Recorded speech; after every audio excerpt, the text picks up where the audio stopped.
I have a Patreon now. That's right, I've joined the ranks of every other content creator in demanding money from you because AdSense kinda sucks and I'm not quite there yet. So far, there are only two tiers, but I think they're pretty worth it. The entry tiers got work in progress updates, they get to vote on video topics, as well as shout outs at the end of videos, and the deluxe tier gets all of that, but also ad free videos and an exclusive role in the Discord server that'll give you private channels that no one else can see. Sign up, I guess, or don't. Either way, subscribe, like the video, follow me on Twitter and Letterboxd. Trust me, it's worth it. Denis Villeneuve is my favorite director. I think that's a pretty lukewarm statement. I mean, what is there to even say about Denis? Gotta start directing French New Wave romantic comedies, moved his way up the ranks at Hollywood to direct Blade Runner and Dune. And to my knowledge, he did it all without being a horrible person. His films have a very distinct attitude about them. Very ponderous and long-winded, but also thrilling and tension-driven. It seems like no matter the subject matter, whether it be a small-town kidnapping or a galactic-scale Avengers-level threat, he's always managed to keep those same slow, tension-driven sensibilities in his stories, even when he's not writing them. I mean, visually everyone knows Denis is the top dog, but what I'm interested in is a very specific aspect of his visual attitude that I find fascinating, and that's the use of color. See, color in movies is complicated. You just assume while you're watching the dumb movie that whatever color the movie is what they shot it in. But in actuality, there is an insane amount of work that goes into the color of the film from pre-production all the way to post-production. Lighting, angles, costuming, sets, color grading, visual effects, all of that just to decide what color the sand is in long-ass space movie. In most cases with blockbuster films like The Dark Knight or Top Gun, there'll be a bit of grading and lighting to make everything look consistent, but most of the footage is left as it was shot because the directors don't feel it enhances the experience. You'll hardly ever see a shot like this, where light and shadow are used to convey a sense of drama.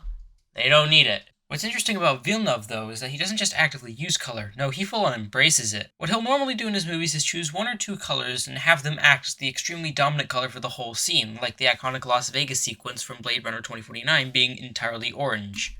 Now, you might think this is just to make the film look pretty, which it is, but it also accomplishes a few very key objectives of his films. In Sicario, for example, most of the film is shot with this warm amber color, whether it be in the suburban town, the internment camp, or the drug lord's house, and here, it isn't just for show, it's used to set a tone. You see, Sicario is a film about the extreme measures the United States is willing to go through for not that much gain. So the amber color in the film exemplifies the heat of the desert's conditions the characters are working in, enhancing the discomfort Emily Blunt's character feels throughout the entire movie. We feel uncomfortable, hot, through the entire film as hundreds are killed in this brutal war for the drug trade.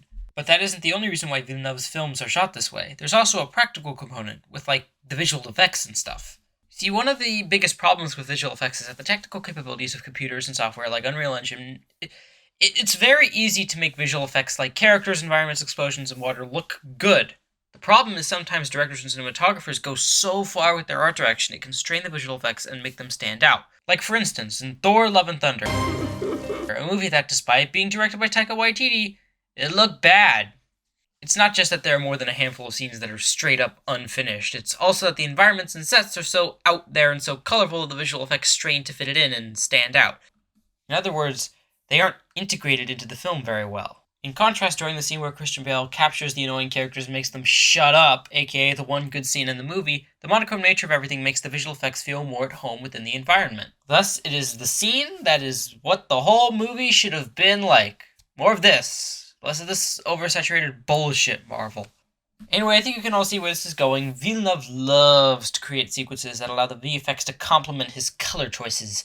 For instance, in Dune, during the Atreides battle sequence, much of the background is taken up by this bright orange color. So when the massive explosions do come, they feel right at home. And it works. I don't think there's a single VFX shot in any of his movies that doesn't look amazing, and clearly the stupid people in Hollywood seem to agree. Anyways, this is just one, or maybe two, I guess, of the many ways in which Canadian Frenchman is the only thing Canada-France has done that has ever been productive. From blocking to direction to framing, all of his films, and I mean all of them, excel in at least a dozen ways you'd expect them to, and half a dozen ways that you didn't. Please go watch them, they're really good. Anyway, good luck, Denis, on making Dune Part 2. I can't wait to see it. And I can't wait to see you all on my Patreon, link in the top card and in the description. You'll get plenty of perks. At least two.